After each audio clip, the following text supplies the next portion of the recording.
Ashley was at the mall shopping. She was looking for a shirt to match some jeans and heels that she had previously purchased. While shopping, she was approached by a tall, handsome, dark gentleman who introduced himself as Michael.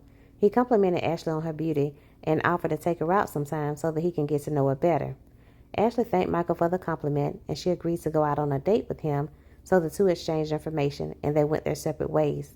Ashley never thought in a million years that she would be followed home. However, every time she looked in the rearview mirror, she noticed a car close to her. However, she couldn't make out an image, so she kept going. Michael thinking to himself, these young girls are so gullible these days. When Ashley arrived home, she felt as though she was being watched, but she didn't see anyone in sight. Michael proceeded home, which was shortly down the street from where Ashley lived.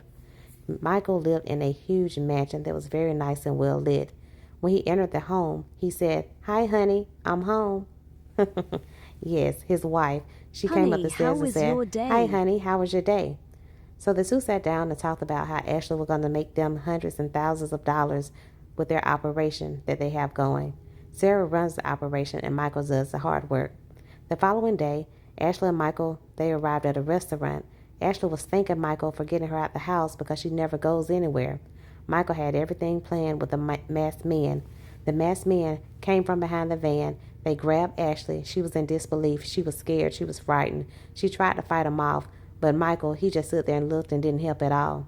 The guys threw her in a van, and they took her to an abandoned warehouse. She thought it was an abandoned warehouse until she walked in. There goes Michael, looking with a smirk on his face.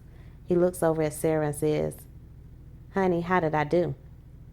People were having sex everywhere, men and women. The plan was to get Ashley to have sex with these people. "Job well done, my love.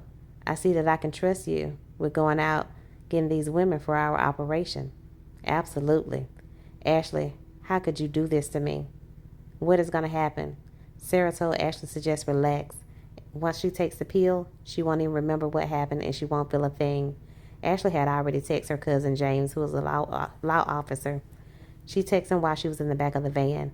James, he got the other cops and arrived at the location. There were women in the other room. They were drugged up. They were laughing. They were having fun. Little did they know, James, he was in the other room arresting Michael. Michael was saying he was innocent. Sarah, she's in disbelief because how could this happen? How could Michael has been so sloppy with getting Ashley? "Sarah, we've been doing this a long time." James was checking on Ashley. Ashley was letting him know that she was fine. Look at Sarah, still in disbelief. And of course, as they leave out, Ashley, she's still in disbelief. She's in shock. She's saying her life has changed forever. She'll never be the same. James, he's just looking at Ashley as well in disbelief.